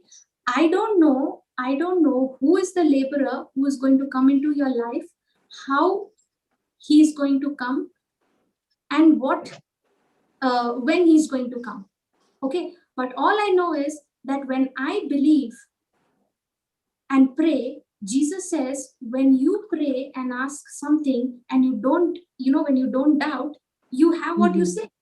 So I'm going to say, Lord, even though I can't see the laborer, I thank you and I praise you that the laborer has entered into Sister Janelle's life, preaching the gospel to her. And thank you that you have given her the desire, as you said in Matthew chapter, in John chapter 4, 43. Okay. Now, you said that Jesus said that unless the Father who sent me draws him or gives him the desire to me, he cannot come to me. So I believe, Lord, that the Father's desire is that everyone, including Sister Janelle, comes to the knowledge of God's word. Because that's why the Father gave Jesus to the whole world, so that no one will perish but have, everyone who believes in him will have eternal life. Right. Okay, so now I'm going to say, thank you, Father, that you have given her the desire, the thirst to know Jesus. Right. Are you understanding? Yes, sister. Yes, Even sister. then, sister, I cannot see any manifestation of your transformed life. But I am believing on the unseen. Yes. Yes. Okay, I'm believing on the unseen. While I'm believing on the unseen, my attitude with you, my behavior with you, my reaction, my action with you is going to be of love and peace. I'm going to treat you as you are saved. Are you understanding? Yes, sister. Yes. So now I'm believing and saying, Father, thank you. You have given her the desire to come to know Jesus. Now, you know what happens is, sister, you might be headed into your own path of life. You are saying, I'm going to live my life on my terms and conditions. Correct? Yes, sister. You have nothing to do with the desires, the desire to serve God or to know God. Now, God knows how to get you on the track. Yes. Yes, sister. God knows if He has, directed, if He has changed your direction from going to hell and changed your direction towards heaven, He knows the path that you need to choose. And the path to heaven is only through Jesus, no one else. Yes, sister. Okay, now, as you are going about your life and you are saying, I'm going to live my life in my terms and conditions, I can do it, everything. Now, somewhere down the line, you will encounter some situation where you will realize that you cannot step any further without God's help. Yes, sister. Are you understanding? Yes, sister. Okay, whether it comes today, whether it happens tomorrow, or whether it happens after 20 years, I don't know, but surely God has changed your direction and He has started to already bring you on track. That's what I'm going to believe. And now when you are in, when you realize, now what is happening, sister? Now that desire God has already planted in you. That's when you will begin to see, sister, little by little, you are no longer taking pleasure in doing something that you used to really enjoy. Like, let's say, smoking. You really would enjoy smoking. Just an example, okay? But Yes. after some time, you will see you don't even want to smoke. Now you want to, you're seeing, I want to know more about Jesus. Suddenly you will begin to understand, you will see now all those desires which I had, which I wanted to latch on to enjoy with the world. Now those desires are no longer there. Now I want to know more of Christ.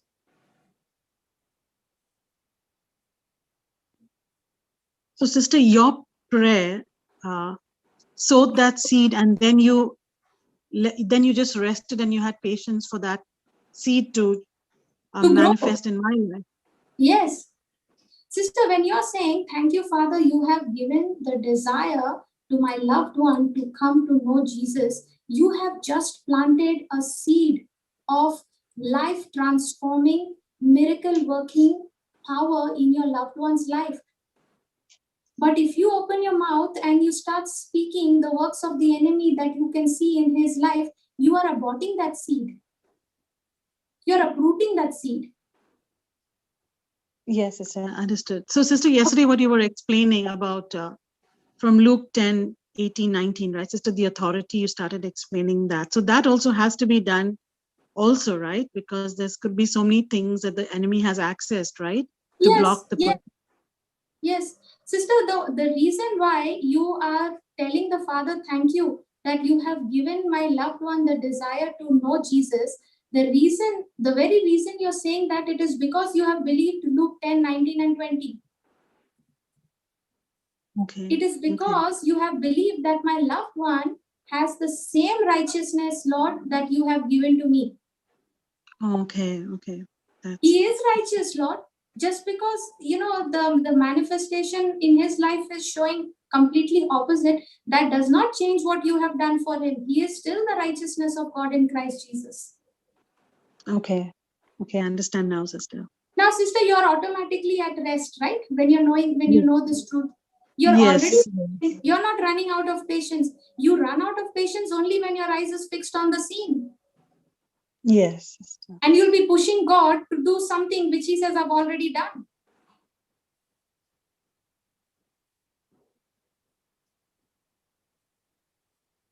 Is that clear, sister?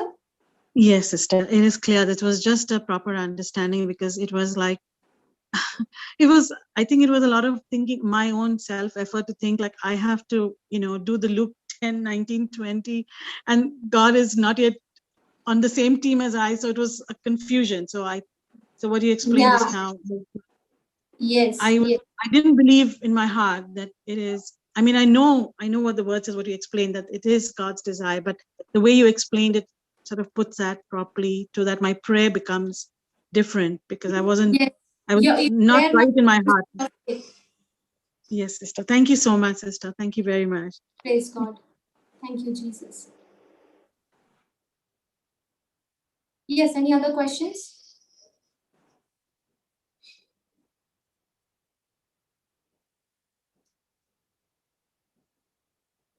No questions? No, sister. Okay. Praise God, sister. Sister Yes. Florida, Yeah, Sister Clara. this was today's special, sister. The whole day when you heard, this topic is special. Like, today's special, we say, that way. It is so beautiful. Praise God. Yes, sister, because it is the truth. I'm going to listen again. Today's job is this only, Thank you, Jesus. So beautiful. Thank you, sister. Thank you, sister. God bless you. Sister, the last part that you just mentioned, like, seeing the unseen. Our faith senses get activated when we see the unseen. So that is like, a labor. That is a labor for me to see the unseen, because my eyes are tuned to see the seen. Correct. So when I have spoken the word, when I have agreed with the word of God, now it's my job to be at rest. Correct. And not panic when the situation are not in favor of me. Yes. See, sister, the physical senses that God has given us, Yeah. And the spiritual sense, Yes. the physical sense that God has given us and the spiritual sense, that is faith, that God has given us, they both can't work together. If the physical senses, if the physical senses are active, your faith sense is shut down. Yes. And the moment your faith sense gets activated, your 5 senses are shut down. Exactly. Yeah. They cannot go together. What is of the spirit is of the spirit, and what is of the flesh is of the flesh. Yeah. They cannot go together. So if you're trying to operate both your physical senses and your spiritual sense of faith to work together, that is absolute foolishness. Exactly. So when your faith sense is active, shut down all your natural senses. Yes. And when your 5 senses are already at work, you're looking at every situation with your 5 senses. Now your faith senses automatically shut down. Yeah, they are enemies. They are enemies. They cannot work together. Yeah. That's where I have the believing. I find it difficult to believe when my faith sense is off. I find it difficult to believe. Praise God. Hallelujah. Thank you, Jesus.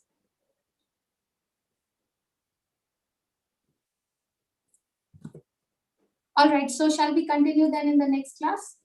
Yes, sister. Okay, sister, you go ahead. Say a closing prayer. Yeah, sure, sister. Heavenly Father, Jesus our Savior, Holy Spirit our Counselor, We thank you and we praise you for teaching us and explaining to us the truth from the written word of God.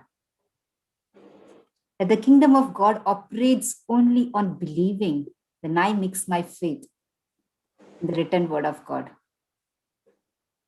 Thank you, Jesus, that you have given us the authority over the powers of darkness, over every demonic spirit. You have given us the authority, Lord. And as we exercise our authority, Lord, it is a great rejoicing. Thank you, Father God, for this great and marvelous deeds that you are doing in our lives. Because we are the righteousness of God in Christ Jesus. And our real source is not on the seen, but the unseen, that our names are written in the journal of heaven, that we belong to the kingdom of heaven. Thank you, Jesus, that we are co-seated with you, Lord, in the heavenly realm, because Christ is in us and I am in Christ. And Christ is seated at the right hand of the Father. Thank you, Lord, for this great revelation you have given us, Lord, to approach the throne of grace, that is Jesus himself, to obtain mercy and find grace in time of need. Thank you, Father God, for teaching us the truth, to be sensitive to the Holy Spirit, how the Holy Spirit is guiding us. Thank you, Holy Spirit, for working in our midst. And you are teaching us that it is the Father's will that everyone to come to the knowledge of the truth. Thank you, Father God, that you have given the desire to every person, to all our loved ones for whom we are praying, that they may come to know Christ and they may accept Jesus as their Lord and Savior. Thank you, Father God, that they are taught of the Lord. It is you, Lord Jesus, you are teaching them. And great is the peace. Thank you, Father God, for revealing to us the power of agreement. If two of you agree on earth of anything, it shall be done of my Father which is in heaven. Thank you, Father God. You are always faithful to your word. And we stand by the solid ground that is the word of God. We thank you, Lord, that we declare your praise every day for all that you have done for us. Thank you, Father God. Thank you, Lord, for Sister Florida, as she has spoken to us and revealed to us the truth, the hidden mysteries from the written word of God by the power of the Holy Spirit. She has spoken to us, Lord Jesus. Thank you, Father God. All those who are listening to us, Lord Jesus, from Zoom, YouTube, and Facebook, Lord, they have heard the truth. And they are already taken the necessary action to make the necessary changes, the corrections that the Holy Spirit has convicted them. As the word of God says, to rest in peace, that resting place, which is God himself. Thank you, Father God, for giving us the understanding that when we have spoken your word, we labor to see the unseen. Thank you, Father God, for activating our faith sense as we mix our faith in the written word of God.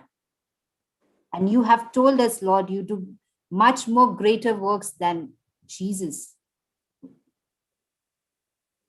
Thank you, Father God. Such powerful and revelations that you have given us today for enlightening our heart and our mind to know your truth. And the veil is fallen down, and we have received the truth in Jesus' precious and mighty name. Amen. Amen. Thank you, Jesus. Praise God. Thank you, sisters. Thank you, everyone. God bless you. And thank you, sisters. Sister, God bless you. God bless you. Good night. Thank you, Sister Flora.